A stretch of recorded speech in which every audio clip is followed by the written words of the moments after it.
Zeeland heeft de goedkoopste commissaris van de Koning van Nederland. En de Zeeuwse mossel krijgt concurrentie van de Belgische.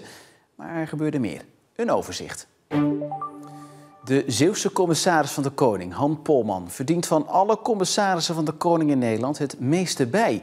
Dat blijkt uit onderzoek van Omroep Zeeland. Polman stort het leeuwendeel van die bijverdiensten direct terug in de provinciekas. En dat maakt hem de voordeligste commissaris van alle provincies. Bijna 10 jaar geleden interviewde ik Han Polman voor het eerst. En ik wist hem toen deze uitspraak te ontlokken. Ik ben een beetje lui, dat heeft hij goed gezien. Nou, één ding is wel zeker.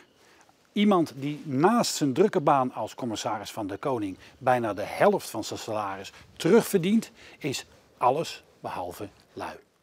Dat commissarissen van de Koning bijklussen is een vast gegeven. Maar waarom eigenlijk? Het is denk ik heel belangrijk dat je als commissaris ook naast je werk ook in de samenleving dingen doet. Voor mij is het belangrijk dat het overheidsgelieerd is en dat het ook iets toevoegt aan je ambt als commissaris.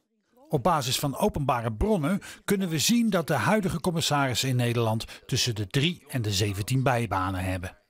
Jetta Kleinsma, commissaris van de Koning in Drenthe, heeft de meeste. Buurman Andries Heidema in Overijssel de minste. Han Polman heeft er 11, waarvan 4 betaald. Ja, dat is wettelijk bepaald. Er is een wet over adviesorganen en er zijn mensen die zijn er als lid, worden ze benoemd door de regering. En er staat een vergoeding tegenover, dat je vergaderingen niet alleen bijwoont, maar ook moet voorbereiden. Dus daar zijn normen voor. Net zoals er bij de hoeveelheden nevenfuncties fikse verschillen zijn, geldt dat ook voor de beloningen of vergoedingen die uitgekeerd worden. De helft van de commissarissen doen hun nevenfuncties gratis. De andere helft krijgt er geld voor. Bij de top 3 loopt dat behoorlijk in de papieren. Commissaris René Paas in Groningen verdient ruim €30.000 bij en Jaap Smit van Zuid-Holland ruim €24.000. Dit zijn bruto bedragen, dus daar gaat normaliter nog belasting van af. Han Polman krijgt voor zijn extra werkzaamheden €57.000 netto. Krijgt daar zoveel geld voor? Ja. Oh, dat wist ik niet. René Paas stort alles wat hij bijverdient terug in de provinciekas. Jaap Smit doet dat niet. Han Polman houdt een klein gedeelte van de neveninkomsten, €6.000, voor zichzelf. Omdat ik ook kosten maak. Ik maak kosten als ik met mensen in Den Haag even eet, als ik een abonnement neem op een aantal tijdschriften. En het is niet zo dat ik dat uit eigen portemonnee hoef te betalen. En daarom heb ik gezegd, bij één van die nevenfuncties laat dat bedrag dan tot mij komen. Het terugstorten van €50.000 in de kas van de provincie heeft een bijzonder bijeffect. Het maakt namelijk Han Polman tot de goedkoopste, zo u wil, de minst dure commissaris van de Koning in heel Nederland. De ansjovis lijkt verdwenen uit de Oosterschelde. Vroeger werd met gemak 8000 kilo per jaar gevangen via de traditionele weervisserij. Maar de laatste 4 jaar zit er amper meer vis in de fuiken. En de grote vraag is hoe dat komt. Wij denken persoonlijk de windmolens. In 2019 volop vis. En in het najaar zijn ze begonnen met het zetten van de windmolens bij Borselen. Stroomkabel naar Borselen, dus daar moet die ansjovis overheen. Die palen moeten in de grond geshort worden. Dus wij denken gewoon dat dat de oorzaak is dat we nu geen ansjovis meer vangen. Visecoloog Joey Volwater van Wageningen Marine Research denkt dat het te maken heeft met de komst van de deltawerken. Een estuarium, dus een gebied waar de rivier uitmondt in zee, is doorgaans heel voedselrijk. Het is ondiep, dus het warmt sneller op. En je hebt een zoet-zout-gradiënt. En tot de bouw van de deltawerken was de Oosterschelde zo'n estuarium. Na de bouw van de Oosterschelde is het vervolgens meer een zeearm geworden, waarbij deze 3 variabelen, dus temperatuur, zout en voedsel, zijn veranderd. En die zijn dusdanig veranderd tot het voor de ansjovis minder aantrekkelijk geworden is om in de Oosterschelde te komen om zich voor te planten. Wat de oorzaak ook is, voor de familie van Dort heeft het feit dat er geen ansjovis meer wordt gevangen wel consequenties. Wij zitten te dubben of we doorgaan of stoppen. Want? Financieel gezien. Bij ons gaat het om het financiële plaatje natuurlijk. En wij kunnen gewoon zo de kosten niet meer verdienen. Mocht de familie van Dort beslissen om te stoppen, heeft dat ook gevolgen voor de stichting Behoud Weervisserij. omdat de weervisserij en het behoud daarvan uit een aantal pijlers bestaat. En een van die pijlers is de commerciële visserij door de firma Van Dort. En die proberen wij zoveel mogelijk met de stichting te steunen. Dat de firma Van Dort op een commerciële manier toch nog interessant hier aan het werk kan zijn. Van Dort is blij met de steun van de stichting, maar vindt dat de overheid ook financieel zou moeten helpen. Het is cultureel erfgoed, zeggen ze, en ze willen allemaal dat blijven staan. Maar het moet voor ons financieel haalbaar zijn. Om dit te realiseren is de stichting bezig met het onderzoeken van meerdere scenario's. Een van de zaken zou kunnen zijn dat wij op een bepaalde basis omgaan met de firma Van Dort en het voor hun financieel aantrekkelijk proberen te houden. Een ander aspect zou kunnen zijn, zoals met heel veel eendenkooien gebeurt, dat wij kijken of er een samenwerking aangegaan kan worden met terreinbeherende organisaties of iets dergelijks. En mogelijk daar ook als natuurbeherende organisatie daar tijd en aandacht aan willen gaan geven. De stichting hoopt dat dit gedeelte Zeeuws cultureel erfgoed niet verdwijnt. En daar sluit Van Dort zich volledig bij aan. Het is je leven, hè? Het is, wij zijn er als kind erin gegroeid en ja, we weten niet beter. En wij zijn nu allemaal net 60 en er doorheen al. Dus we willen het liefst nog een aantal jaren door natuurlijk. Toeristen hebben vorig jaar 21 miljoen keer overnacht in onze provincie. En dat is een record, blijkt uit cijfers van het Delta Kenniscentrum Kusttoerisme. Het is een stijging van 11% als er wordt gekeken naar 2019, het laatste jaar van voor corona. Volgens het kenniscentrum heeft de toerist tijdens de coronajaren Zeeland herontdekt. De economische winst voor Zeeland gaat richting de 1 miljard euro. 5 dagen. Zo lang duurt de spoedcursus van het UWV om werkzoekenden om te scholen tot tandartsassistent. De eerste lichting is al aan het werk en de volgende staat klaar om aan de cursus te beginnen. Bij Scalda duurt de mbo-opleiding tot tandartsassistent 3 jaar. De 5-daagse cursus is bedoeld om tekorten op te lossen. Maar volgens Scalda levert het vooral problemen op. In de eerste plaats voor de studenten zelf. Want zij missen een goede opleiding, zij missen een brede vorming, maar ze missen ook een diploma. En we weten allemaal, zo'n diploma heb je nodig voor een vervolgopleiding. Maar ook later, als die baan er niet meer is, om misschien iets anders te gaan doen. In de tweede plaats ook voor de cliënten. Want wij geloven echt dat de kwaliteit van een opleiding in 5 dagen, ook als je nou in de praktijk leert, die dan wel gelijk begint, toch iets anders is dan een 3-jarige opleiding. Dus ook voor de cliënten van de tandartsen denken we dat dit geen goede zaak is. En in de derde plaats ook voor Scalda zelf. Want als dit veel gaat gebeuren, dan betekent dat op een gegeven moment natuurlijk wel iets voor de continuïteit van onze opleiding. Dus uw oproep is, doe het niet? Onze oproep is, doe het niet. En niet alleen mbo-opleider Scalda heeft kritiek op die 5-daagse cursus. Ook vanuit de beroepspraktijk is niet iedereen er blij mee. Zoals hier bij tandartspraktijk Dieleman in Middelburg. Hoe belangrijk is het nou, het vak van tandartsassistent? Wat moet je allemaal kunnen? Nou, het is dus wel belangrijk, hè, want de patiënten die komen hier voor goede zorg. En dat is dus aan ons om dus goede zorg te leveren. En daardoor is kennis super belangrijk. Je behandelt patiënten zelf door zielen van kiezen, administratieve handelingen, hygiëne, röntgenfoto's maken. Er komt eigenlijk van alles bij kijken. Het is niet meer zoals vroeger alleen een beetje assisteren aan de stoel of opruimen, schoonmaken. Het is echt wel wat uitgebreider geworden.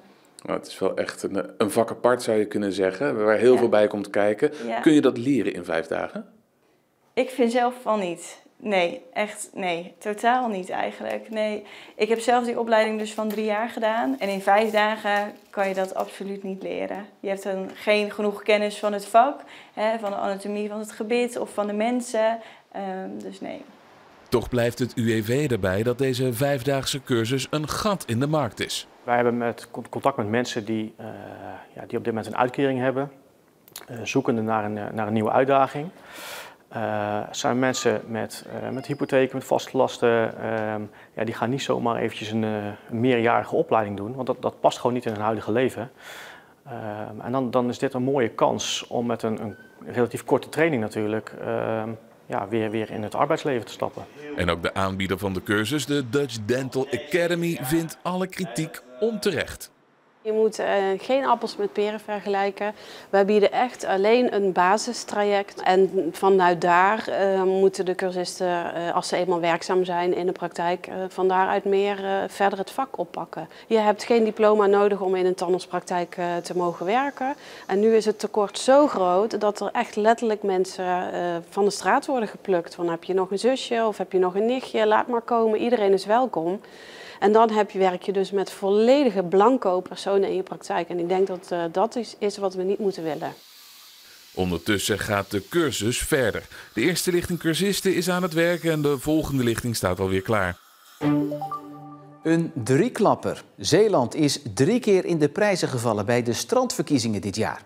Het schoonste strand van Nederland, het beste strandpaviljoen en het beste nieuwe strandpaviljoen. Ze liggen allemaal in onze provincie. Het schoonste strand is dat van Noord-Beveland. Een prachtig strand waar nauwelijks zwerfvuil is te vinden, volgens de jury. Beste nieuwkomer bij de strandpaviljoens is Woest 17 in Nieuwvliet. Daar zitten nieuwe eigenaren in en die scoren gelijk hoog. En het allerbeste strandpaviljoen van het land ligt in Scharendijken. Beachclub Perry's. En de jury zegt, Perry's scoort goed op alle gebieden. Aan ieder detail is aandacht besteed. En wie hier te gast is, beleeft een ervaring. Nou, laat dat dan maar eens zien. Ja, ik vind het een heel gezellig strandtentje. Ik vind de bomen, de plantjes, het groen, de lampjes, de muziek, ik vind het echt heel gezellig. Het is niet zo mooi weer, dus het is niet druk. We twijfelden even of het open was. En toen zeiden ze toch, ja nee, kom maar binnen. En heel welkom en heel lief. Goed gevoel bij je. Je kan er lekker eten, een leuke service, leuke meiden. Hartstikke gezellig. Als je het een algeheel cijfer mag geven, wat zou jij dan geven aan dit paviljoen? Ik denk wel een 8. Eigenlijk qua gezelligheid en qua sfeer hier zit het wel goed, denk ik. Ja, zeker wel 8,5. Zeker wel een 9, denk ik. De Tweede Kamer moet ieder jaar de watersnoodramp herdenken, zegt VVD-Kamerlid Jacqueline van den Heel uit Goes. Als je de Tweede Wereldoorlog in de Kamer herdenkt, waarom dan ook niet de watersnoodramp? Ze heeft een verzoek voor zo'n jaarlijkse herdenking neergelegd bij Kamervoorzitter Vera Bergkamp. Het was een bijzonder moment, 1 februari dit jaar. Voor het eerst sinds de watersnoodramp zelf was er een herdenkingsmoment in de Tweede Kamer. Tot op de dag van vandaag voelen mensen die het hebben meegemaakt en de generaties daarna de pijn van verlies, wanhoop en angst voor het water. De watersnoodramp, de omvang en het verdriet, maar ook de enorme hulpvaardigheid mogen we nooit vergeten. En daarom vond ik het belangrijk om daar vandaag even bij stil te staan. Dank u zeer voor uw aandacht daarvoor. Dat er eindelijk weer een herdenkingsmoment was, had alles te maken met het feit dat het dit jaar precies 70 jaar geleden was dat de ramp zich voltrok. Het gebeurde op initiatief van Jacqueline van den Heel, VVD Tweede Kamerlid uit Goes. Zij wil dat de ramp voortaan ieder jaar in de Tweede Kamer wordt herdacht. Ja, er was nog nooit aandacht en mij trof dat enorm. Want ik dacht, ik ben hier geboren en getogen. En heel veel mensen is toch nog voor en na de ramp. En dan vind ik het wel belangrijk dat ook hier aandacht aan besteed wordt. Dus ik wil dat het ieder jaar in de Tweede Kamer herdacht wordt. Dat er eigenlijk ook een soort herinneringsplek in de Tweede Kamer komt. Bovendien zou er ieder jaar een Kamerlid bij de herdenking in Ouwerkerk moeten zijn en zouden de voorzitters van de Eerste en Tweede Kamer om de 5 jaar een krans moeten leggen bij deze herdenking. Siemco Lauwersen, directeur van het Watersnoodmuseum, onderstreept het voorstel van Jacqueline van den Heel. Net zoals rondom 4 en 5 mei, dan staat de Kamer daar ook bij stil op de dag van de dodenherdenking. Om dat toch even te memoreren. En die watersnoodramp was geen plaatselijke of lokale ramp, maar hij heeft echt een uitstraling gehad in het hele land. Van Texel tot Brabant, Zuid-Holland, Zeeland en ook nog in het buitenland en op zee. Als je de Tweede Wereldoorlog herdenkt, waarom dan ook niet de watersnoodramp? Maar kun je die vergelijking maken? Van den Heel vindt van wel. Voor Zeeland is dit echt een heel belangrijk iets. Ja, 1835 mensen plus 1 overleden. Heel veel gezinnen geëvacueerd door heel Nederland. Geschenkwoningen die hier vanuit heel de wereld naartoe gekomen zijn. Waarvoor wij ook aandacht gevraagd hebben dat daar subsidie voor komt. Dus ik vind eigenlijk wel dat het een extra plekje mag hebben in de Nederlandse geschiedenis. Een jaarlijkse herdenking van de watersnoodramp in de Tweede Kamer. En Kamerleden die de herdenking in Ouwerkerk bijwonen. Maar is dat na 70 jaar niet een beetje te laat? Wat mij betreft is het nooit te laat om te herdenken. Laten we nu met elkaar gewoon dit ook echt ieder jaar gaan doen. Want we mogen dit nooit vergeten. Het is misschien aan de late kant, maar beter laat dan nooit. Ik denk dat het gebaar zo mooi is. dat men ook in politiek Den Haag, als men het voorstel zou overnemen, zegt van dit was zo'n indrukwekkende ramp die misschien een beetje was weggeëpt uit het geheugen bij mensen die buiten het rampgebied dan vooral zich bevinden. En dat men daar toch even bij stilstaat. Het gaat maar om een paar minuten per jaar en dat kan het probleem niet zijn. Door zeer heftig, stompend, botsend geweld en steekverwondingen. Zo is de 53-jarige Mechteld Renema uit Middelburg in april om het leven gebracht. Dat bleek tijdens de eerste voorbereidende zitting van de zaak in de rechtbank van Middelburg. Tijdens de zitting, die niet langer dan 5 minuten duurde, werd door de officier van justitie verteld waar de 37-jarige verdachte van wordt beschuldigd. Het opzettelijk en met voorbedachte raden doden van Mechteld Renema. Bij de zitting waren de verdachte, zijn advocaat en de familie van het slachtoffer niet aanwezig. De eerste 2 omdat ze het niet de moeite waard vonden om te komen voor zo'n korte zitting. En voor de familie omdat zo'n zitting vaak zwaar kan zijn en vanwege de moordzaak met veel heftige details. Op woensdag 19 april komt er rond 2:30 een melding binnen bij de politie dat Mechteld Renema niet op haar werk is verschenen. Ze werkt als docent bij Scalda in Middelburg. Agenten nemen daar op polshoogte bij haar woning in de Middelburgse wijk Douwendalen en vinden haar levenloze lichaam. Mechteld blijkt door geweld om het leven te zijn gebracht en de politie zet een grootschalig onderzoeksteam op de zaak. De politie heeft al meteen de verdachte op het oog, maar kan hem niet vinden. Uiteindelijk meldt hij zich 5 dagen later zelf bij het politiebureau in Middelburg. De verdachte en Mechteld hadden een relatie met elkaar. Er wordt nu nog gewacht op een onderzoeksrapport naar de persoonlijkheid van de verdachte. En de volgende voorbereidende zitting staat dan gepland op 11 oktober. Na jaren van ontwikkelen en testen oogsten onze zuidenburen deze week de eerste mosselen van eigen bodem. En liggen ze dus ook voor het eerst in de winkel. En dat is toch even wennen. Belgische mosselen. Maar zijn ze een serieuze concurrentie voor die van ons? Ja, je ziet het goed. Die Belgen die gaan de concurrentie met ons aan. In deze versmarkt in Antwerpen worden sinds deze week Belgische mosselen verkocht. Heel goed, heel smakelijk. Ik vond ze lekker, ja. Ze zijn lekker klaargebakt ook. Dus. Geweldig, heel lekker. Ik ben een Zeeuwse mosseleter, maar die Belgische vond ik heel goed hoor. De mosselen zijn de eerste oogst van een zeeboerderij voor de Belgische kust. Ze zijn in trek. Direct uitverkocht na 2 dagen, boven onze verwachtingen. Dus we hebben direct ook beslist om de visvangsten te verhogen. Het gaat nu nog om een kleine verkoop in 4 winkels, maar daar moet de komende jaren verandering in komen. De Zeeuwse sector houdt de ontwikkelingen dan ook enigszins argwanend in de gaten. Dat is volgens de Belgen niet nodig. Ik denk niet dat jullie zorgen moeten maken. Nee, hoeft niet, want die van jullie zijn ook goed. De Belg is een serieuze mosseleter. Hij eet per jaar 2,2 kilo per persoon. Dat maakt ons een van de grootste mosseleters in Europa. Dus er is nog voldoende opportuniteiten om er iets naast te zetten. Kon u nu echt verschil proeven? Smaakt dit anders? Weet je, niet zoveel, maar toch. Nee, ik vind eigenlijk de smaak zo wat hetzelfde eigenlijk. Zo. Als je gewoon de Zeeuwse mosselen gewend bent, dan is dit toch weer iets anders. Hè? Het smaakt de Noordzee. Het is anders, maar ze zijn niet beter of slechter. Absoluut naast elkaar te vergelijken. Ja, lekker. Maar ja, dat zijn onze Zeeuwse mosselen ook. Ja, 3 keer raden wat ik dan vanavond ga eten. Pannenkoeken. Tot zover voor nu. Nog een hele fijne avond en graag tot morgen.